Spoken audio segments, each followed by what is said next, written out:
Bonsoir, madame. Oui, oui, j'ai bien eu votre message sur mon répondeur, mais je suis désolée, je ne vais vraiment pas pouvoir vous aider. Je peux éventuellement vous diriger vers une autre personne qui pourra vous écouter et vous apporter le soutien dont vous avez besoin. Mais en ce qui me concerne, je ne fais pas ce genre de pratique, pardon, et je ne pratique pas de séances de médiumnité. Voilà, je suis vraiment désolée. Je vous souhaite vraiment un bon courage et puis peut-être à bientôt. Merci. Au revoir, madame. Alors oui, pourquoi cet appel téléphonique? Je vous explique dans quelques minutes. Cet appel, ce coup de fil que j'ai reçu il y a quelques années a tout changé et a bouleversé ma vie.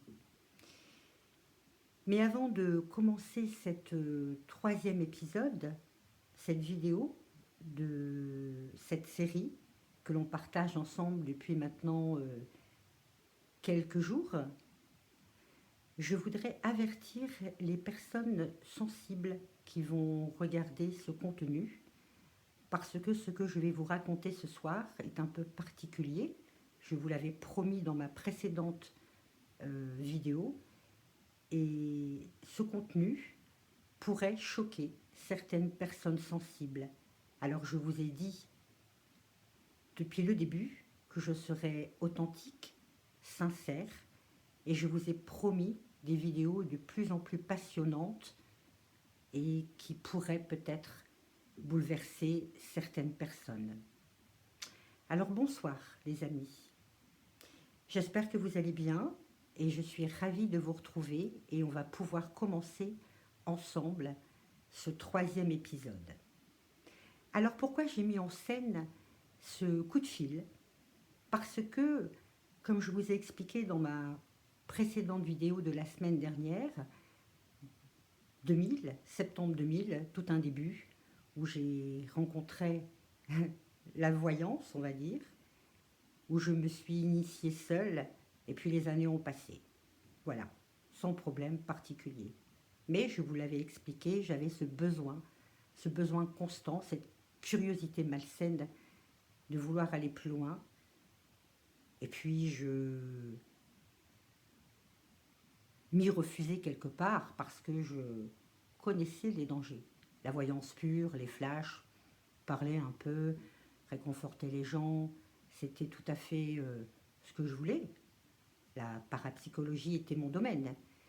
Mais je savais très bien que les séances de médiumnité, c'était beaucoup plus complexe, même si j'en avais la capacité. Donc autour de moi, effectivement, mes clientes me demandaient parfois de faire une séance de médiumnité. J'avais cette envie et puis je me disais que non, je ne préférais pas tenter. Et puis un beau jour, un coup de fil, un message sur mon répondeur professionnel et forcément la politesse fait que je rappelle cette personne. Alors pourquoi cette mise en scène au début de la vidéo? Parce que cette personne m'avait laissé un message et je sentais bien sa petite voix toute paniquée, toute perdue, complètement désemparée.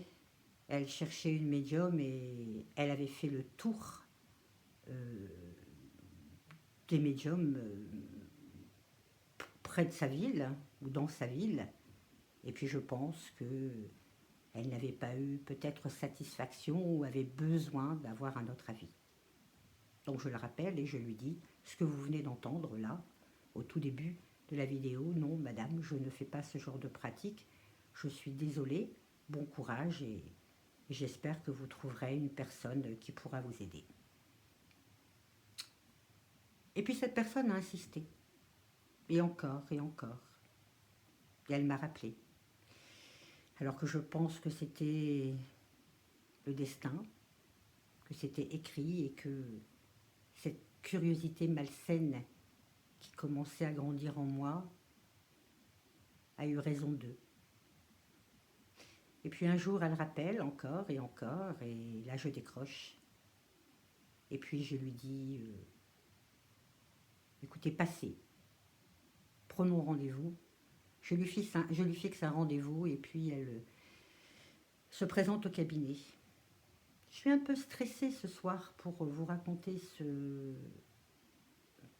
cette période de ma vie parce que, comme le dit mon titre et ma miniature en annonce, là j'ai vraiment franchi la porte et je suis complètement derrière. Le rendez-vous est pris et cette personne se présente à mon cabinet. Alors forcément, je ne la connaissais pas, j'ai échangé 3 mots avec elle au téléphone pour la prise de rendez-vous. Et puis j'attendais, j'étais dans mon cabinet et je sentais déjà une pression naissante en moi et le rendez-vous approchait. Je pense que c'était en fin d'après-midi et je me souviens très bien par contre de l'année, fin 2009, octobre 2009. Je regarde derrière ma fenêtre et j'attends. Et puis je vois une voiture se stationner sur le trottoir d'en face. Et là je sens comme ce soir un peu cette anxiété, ce stress. Parce que franchement, je ne savais pas du tout où j'allais. Je savais, je connaissais la pratique forcément, à travers une photo. Un consultant ou une consultante viennent vous voir, elle vous parle plus ou moins de ce qu'elle désire. Forcément, lorsqu'on vient voir une médium, c'est qu'on a besoin de transmettre un message à un défunt, un message que l'on n'a pas eu le temps de dire avant qu'il s'en aille, ou alors on a besoin de venir voir ce défunt pour être rassuré, savoir s'il va bien, savoir là où il est, que tout est bien pour lui. Donc cette personne sonne à la porte, je lui ouvre et je l'invite à s'asseoir. On échange quelques mots. Je sais ce qu'elle désire. Effectivement, ce qu'elle désire, c'est entrer en contact. Et c'est là que je vous ai prévenu en début de vidéo, parce que ce défunt n'était pas une personne âgée, une personne adulte. Ce défunt était un jeune adolescent, son fils. Il avait une quinzaine d'années et il s'était donné la mort, tout simplement. Tout simplement, je dis tout simplement parce que quand j'ai eu cette information, forcément, étant maman moi-même, j'étais face à la réalité. Et puis cette curiosité, je voulais effectivement les mettre en contact tous les deux. J'avais l'information, je savais que c'était un jeune ado qui était parti. C'était son choix. Et c'était bien compliqué, croyez-moi. Cette maman est en face de moi, elle me présente sa photo, enfin la photo de son fils.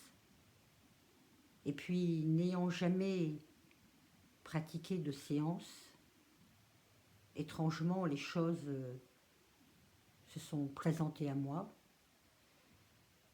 Et je vous l'ai dit souvent dans mes vidéos précédentes que le monde du surnaturel, le monde de la voyance, le monde de la médiumnité est quelque chose de particulier, et même si vous n'êtes pas très initié, vous êtes un peu comme une élue, et quelque part à chaque séance on vous aide, on vous soutient, on vous souffle à l'oreille ce qu'il faut faire.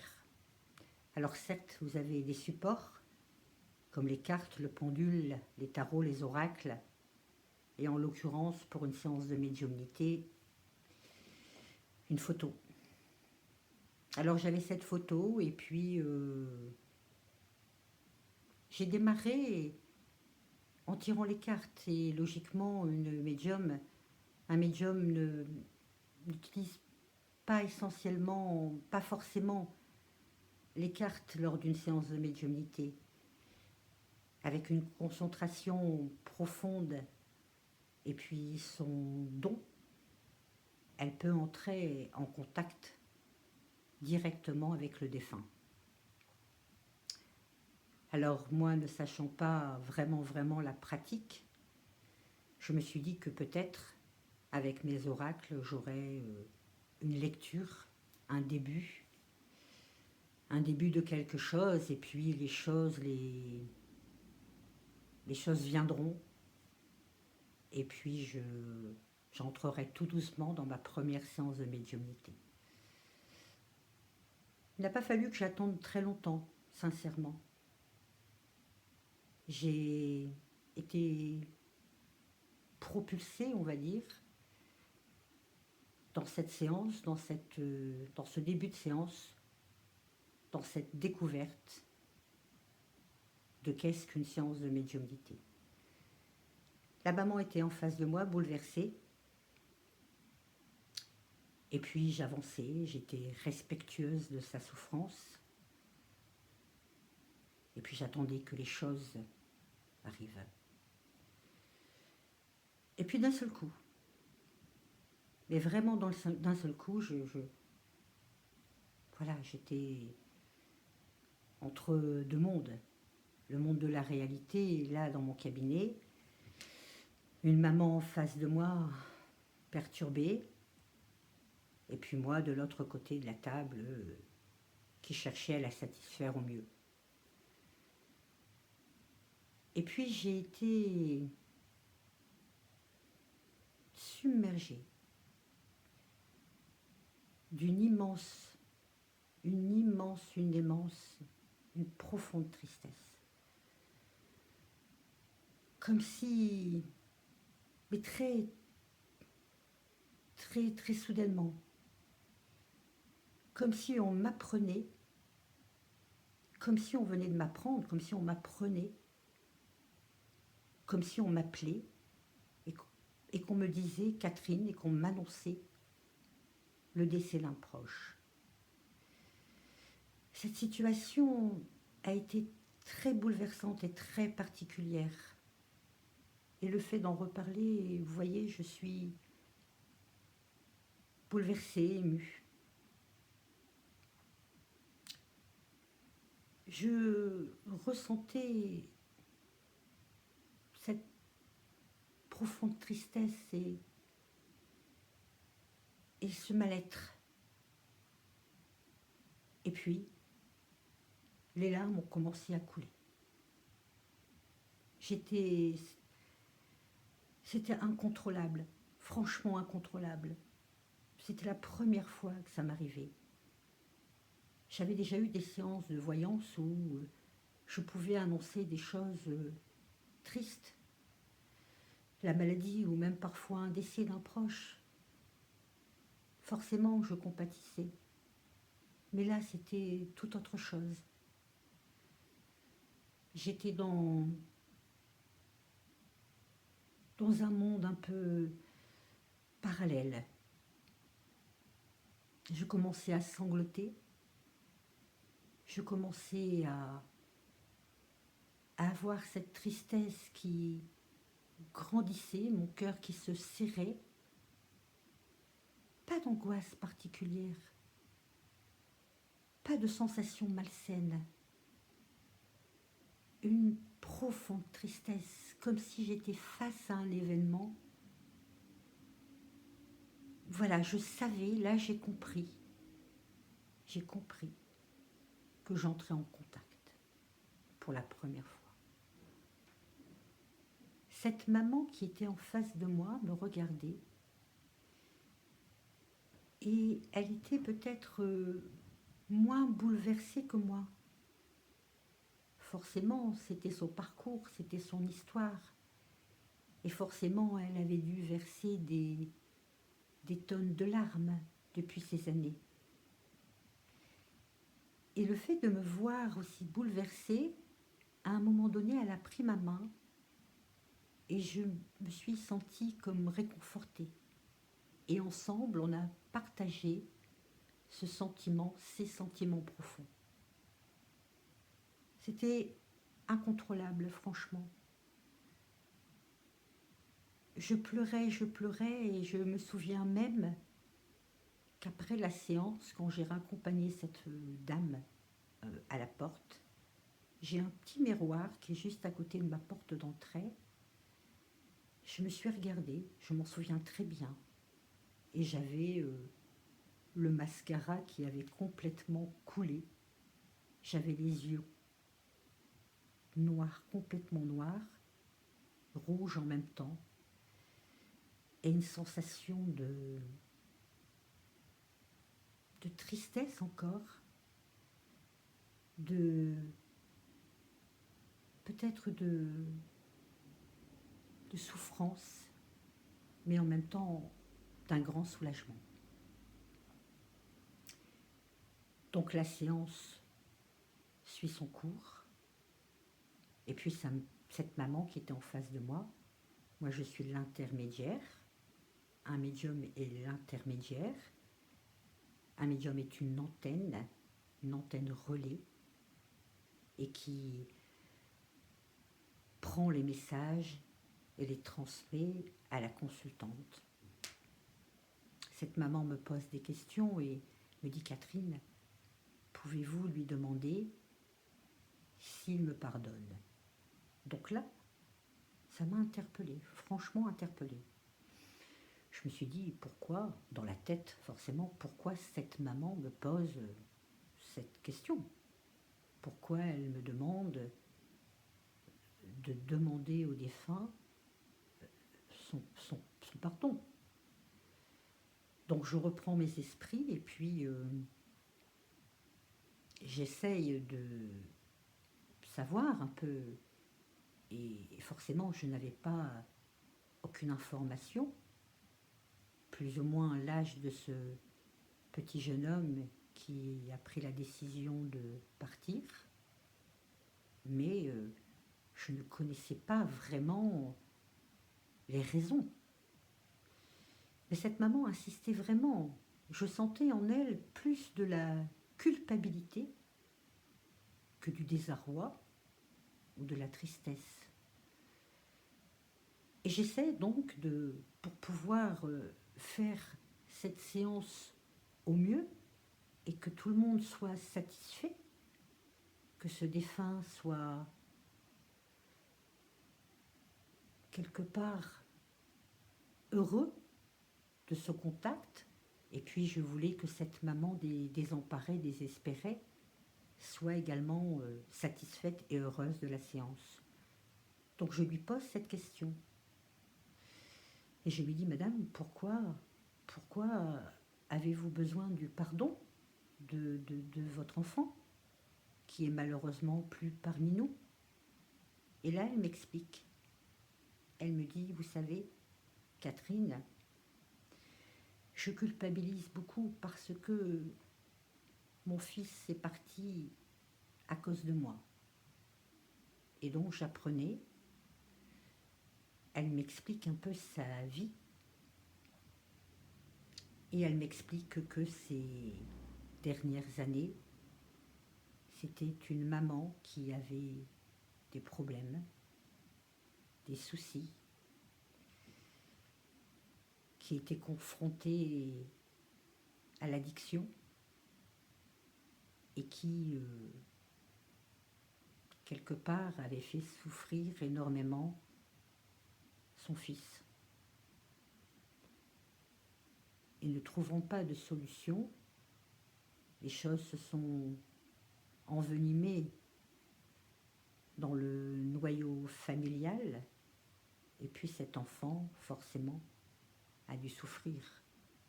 Alors je profite de cette vidéo pour, bien évidemment, prévenir aux jeunes enfants, aux jeunes ados, si certains ados regardent cette vidéo, sachez que vous n'êtes pas seul. Et si vous rencontrez des moments de déprime, de désarroi, de tristesse, Il y a des structures pour vous aider, sachez-le.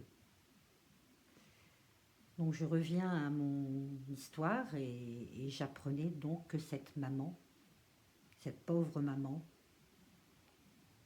avait fait quelque part et bien malgré elle souffrir son fils. Et celui-ci décide de partir. Donc je comprenais un peu mieux maintenant pourquoi cette maman si perturbée après ces quelques années où son fils était parti, parce que lorsqu'elle est venue me consulter, logiquement, son fils aurait dû avoir une vingtaine d'années. Donc voyez-vous, entre le décès de ce jeune ado et puis la date, la période où cette maman a rencontré des médiums et notamment moi, les années se sont passées. Elle n'a jamais pu avoir quelque part le repos de l'esprit, cette maman, parce que si elle était toujours en quête de trouver une médium pour pouvoir l'aider, c'est que forcément elle n'a jamais eu ce pardon dont elle attendait tant. La séance continue, je reprends un peu mes esprits, je comprends mieux un peu les choses, je comprends mieux un peu le désarroi de cette maman, mais je suis toujours concentrée dans ma séance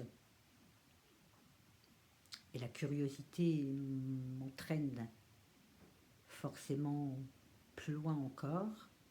Et puis je sens que cette antenne relais, je sens que ce canal, ce portail que je viens d'ouvrir avec ce jeune homme n'est pas refermé, que j'ai besoin de ne pas couper court à la communication. C'est quelque chose qui ne se fait pas dans la vie de tous les jours, quand vous êtes au téléphone, quand vous êtes avec une personne. Et là, c'est encore plus spirituel, c'est un respect vis-à-vis de ce défunt. Et donc, j'insiste et je entre de nouveau en contact. Et là, on entre dans la deuxième phase qui m'a le plus perturbée, même si la première était que j'étais très angoissée à exercer une première séance. Et puis le début de la séance m'a forcément perturbée. Et là, la fin de la séance a été encore plus bouleversante parce que j'étais confrontée à un défunt, à un jeune homme qui ne voulait absolument pas communiquer avec sa maman. J'étais l'intermédiaire et je recevais des messages. Il était au début, je m'en souviens très bien, voyez-vous. Il était au début vis-à-vis de moi très respectueux. Et il me disait, je ne veux pas communiquer.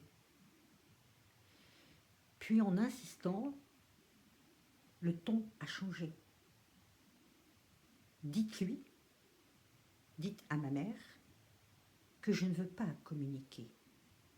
Donc forcément, je transmets le message. Elle était à 1 mètre de moi et je lui dis, votre fils ne veut pas communiquer. Je ne sais pas quel résultat vous avez eu avec vos précédentes consultations, mais moi je suis sincère avec vous. Et ce que je perçois, les messages que je perçois, m'informent qu'il ne veut pas communiquer. Si, insistez, Catherine, me dit-elle. Insistez, et elle pleurait, elle était bouleversée. Ce refus, cette annonce que je lui transmettais, la perturbait. Elle devait être confrontée encore à un échec de plus. Et moi, j'étais là. J'étais un peu pris entre deux feux. Cette maman qui me suppliait de continuer, ce défunt que j'entendais et qui me disait non, j'étais perturbée et j'ai quand même insisté. Donc je m'adresse de nouveau à lui, et là, ça prend une autre tournure. Et ce défunt me dit, non seulement, enfin, pas les phrases exactes, hein, quand vous êtes dans une séance de médiumnité, ça peut être des phrases cohérentes et dont on se souvient très bien, mais ça peut être des demi-phrases, des mots, des expressions, des ressentis. Mais en tous les cas, c'était clair. Non, dites-lui que je ne veux pas communiquer et dites-lui que je ne pardonnerai jamais. Alors là, ça a été une phrase très bouleversante pour elle. Et moi qui ai l'antenne, moi qui fais la connexion entre les deux, mon travail est de transmettre. Et je lui dis, non, non seulement il ne veut pas communiquer et il ne vous pardonne pas. Et là, ça a été catastrophique pour cette maman parce que ce pardon qu'elle attendait tant était un refus catégorique. J'ai insisté. Et là, par contre, je vais faire une petite parenthèse dans cette vidéo. Tout d'abord, je précise que ce contenu est un témoignage personnel, une expérience personnelle. Je ne veux pas m'attirer les foudres de médiums qui pourraient visualiser cette vidéo. Chaque médium a sa façon de travailler et surtout, chaque médium, et j'insiste bien, chaque médium a son opinion sur le sujet. Alors, ce que je vais vous dire à présent, et j'insiste bien, je le précise dans cette vidéo, est mon opinion personnelle. Je ne globaliserai pas, et en tant qu'ancienne médium, j'ai vécu des expériences, et j'insiste sur le fait que celle-ci m'est personnelle. Je voulais le signaler. Lorsque cette séance a pris une tournure pour moi dramatique, puisque là je suis entrée en contact avec un défunt, un jeune homme très en colère.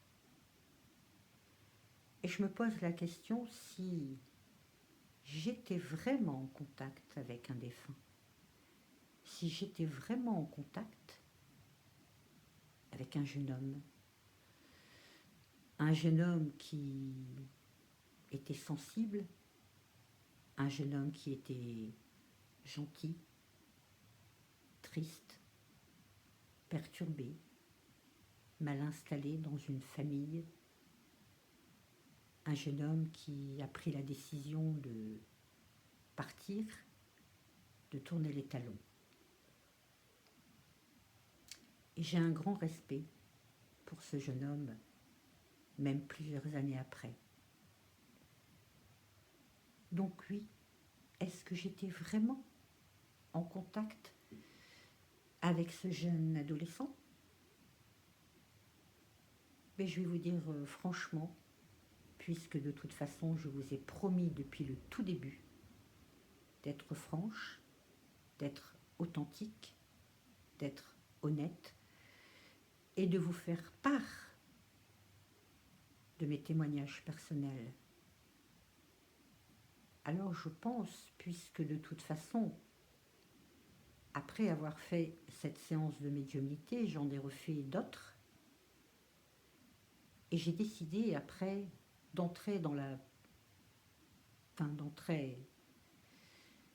d'approfondir mes connaissances et de m'orienter vers le surnaturel et les phénomènes paranormaux. Donc si à cet instant précis, si à ce moment de cette vidéo, je vous dis, mais encore une fois c'est mon avis personnel, si je vous dis non, je n'étais pas en contact avec un défunt, peut-être au début, et encore, alors non, je n'étais pas en contact avec un défunt. Je vous expliquerai dans ma prochaine vidéo, vous voyez, on monte petit à petit, crescendo. Je vous expliquerai avec qui j'étais en contact. Vous comprendrez mieux comme ça. Je fais une parenthèse pour prévenir des personnes novices, des personnes qui n'ont pas d'expérience dans la médiumnité, et là je me mets en avant puisque lors de cette séance de médiumnité que je vous raconte, j'étais pas novice puisque j'étais dans le monde de la voyance depuis des années. Donc j'étais préparée, curieuse mais préparée. Mais quelque part, voyez-vous, j'ai eu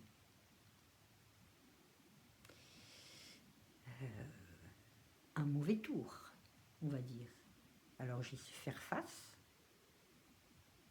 Je pense que j'étais très protégée, donc ça a été très bien pour moi. Et surtout les personnes qui veulent, à travers une photo, s'amuser à entrer en contact avec un défunt, je déconseille très fortement de le faire sans assistance ni auprès d'une médium confirmée et professionnelle. Nous allons arrêter cette vidéo. J'espère qu'elle vous a plu autant qu'à moi, même si vous pouvez ressentir que ce troisième épisode, je suis un peu plus perturbée, ce besoin de reprendre mon oxygène, ce qui annonce une certaine oppression, un certain stress, parce que forcément, je refais un bond énorme dans mon passé. Et cette première séance a été pour moi très bouleversante. Cette histoire de porte dont je vous parle depuis ces 2 dernières vidéos, oui, j'étais là franchement au moment de cette séance, complètement derrière la porte, avec la porte refermée sur moi. Donc je voudrais saluer cette personne qui est encore plus âgée maintenant, avec le temps forcément. Les années passent. Je n'oublie pas, même si je ne suis plus en activité maintenant, même si je ne suis plus médium ou parapsychologue, et pourtant je suis toujours passionnée dans les phénomènes paranormaux, je voudrais saluer cette personne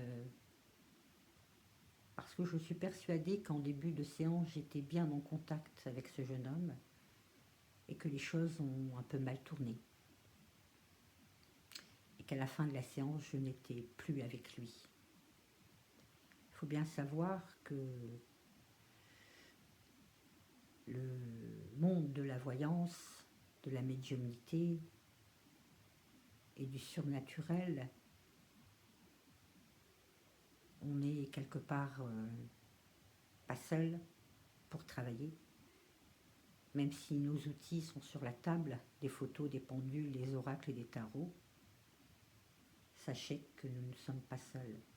C'est mon avis personnel, mais sans prétention aucune, j'ai envie de dire que, mais vraiment, sincèrement, sans prétention aucune, j'ai une petite longueur d'avance sur certaines médiums pour qui j'ai un très grand respect, parce que tous les médiums ne sont pas spécialisés dans les phénomènes paranormaux. Oui. Donc ce que j'avance, c'est que forcément je l'ai vécu. Donc je vous expliquerai dans ma prochaine vidéo de la semaine prochaine qu'est-ce que les dangers réels de vouloir franchir les étapes. Ça sera très passionnant parce que je vous expliquerai, enfin je vous raconterai une expérience nouvelle d'un client, d'un consultant qui était venu me voir, qui à l'époque, je vous mets un petit avant-goût de ce que vous allez découvrir la semaine prochaine. Un consultant qui était venu me voir et qui était fidèle euh, pendant quelques années. Il était disque jockey. Et puis il a voulu devenir voyant. Alors je l'ai initié. Il était doué, il avait un don qu'il a exploité petit à petit. Il a pris son temps. Et vous savez, parfois la passion est plus forte que le don. Moi personnellement, je n'ai pas de don de voyante, mais j'étais passionnée par ce monde. Et la passion a fait de moi, je pense, une personne professionnelle et consciencieuse dans mon activité. Donc je vous raconterai ce qui est arrivé à ce jeune homme qui a voulu devenir voyant. Je l'avais mis en garde, je lui avais dit, surtout, lorsque vous serez installé, n'utilisez pas d'accessoires. Bougies, encens et une ambiance un peu sombre. Pourquoi? Parce que c'est des invitations. Alors, chut, je ne vous en dirai pas plus parce que vous voyez, là je suis bien, super bien avec vous. Je commence un peu à décompresser et je resterai toute la nuit et je pourrais vous faire une vidéo de 3 heures à vous expliquer, mais nous avons le temps. Nous avons encore plein d'autres vidéos pour que je puisse vous expliquer mon univers entièrement, de toutes mes expériences, de tout ce qui m'est arrivé d'étrange. Et ce n'est que le début. Alors les amis, je vous dis bonne nuit, parce qu'au moment où je tourne cette vidéo, il est encore très tard, 23h je pense. Elle sera en ligne demain, à partir de 20h. J'espère que je n'ai pas été très confuse dans mon récit, mais pardonnez-moi si vous m'avez senti un peu troublée à un certain moment ou peut-être un peu émue. Je sais que vous comprendrez et je sais que vous comprenez mon authenticité et ma sincérité, parce que c'est ce que je veux en tout lieu, être vraiment moi-même et sincère avec vous. Donc cette maman est repartie. J'espère qu'elle va bien aujourd'hui. J'espère qu'elle a trouvé la paix, la sérénité, la tranquillité. Et je me souviens qu'elle m'avait dit, Catherine, depuis que mon fils est parti, tous les soirs, lorsque je monte me coucher, je le croise dans l'escalier. Ça m'avait perturbé, ça. Et je voulais vous garder cette petite parenthèse pour la fin. Vous comprendrez mieux la semaine prochaine dans ma prochaine vidéo. Cette maman qui, depuis des années où elle cherchait le contact avec son fils, où elle cherchait le pardon, ce poids, cette culpabilité qu'elle avait sur les épaules, très paradoxalement, elle le ressentait chez elle, elle le voyait même. Et l'image de ce jeune homme, je lui ai posé la question, comment est-il? Comment était-il? Comment se présente-t-il à vous? Et elle m'a dit, je me souviens, je m'en souviendrai toujours. Elle m'a dit, je le croise dans l'escalier lorsque je monte me coucher, à l'âge où il est parti, c'est-à-dire un jeune ado de 15-16 ans, et je le vois dans son pyjama bleu. C'est dans cette tenue que cet enfant est parti. Donc elle gardait cette image. Moi, je me souviens en tous les cas qu'à la fin de ma séance, il n'y a eu que colère, vraiment de la colère. Je me pose la question 20 ans après, est-ce que cet enfant était vraiment si en colère? Est-ce qu'il n'a pas encore trouvé, enfin à l'époque, est-ce qu'il n'avait pas encore trouvé le repos? Est-ce qu'il était toujours aussi triste et désemparé? Est-ce qu'il en voulait toujours autant à sa maman? Ou est-ce que la séance a été tout autre et que je n'étais pas avec la bonne personne? C'est une question qui reste en suspens, mais je pense avoir la réponse quelque part. Je vous en dirai plus la semaine prochaine.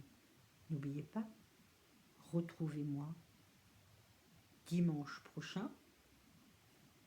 En attendant, vous avez cette vidéo qui sera publiée demain, dimanche, vers 20 h.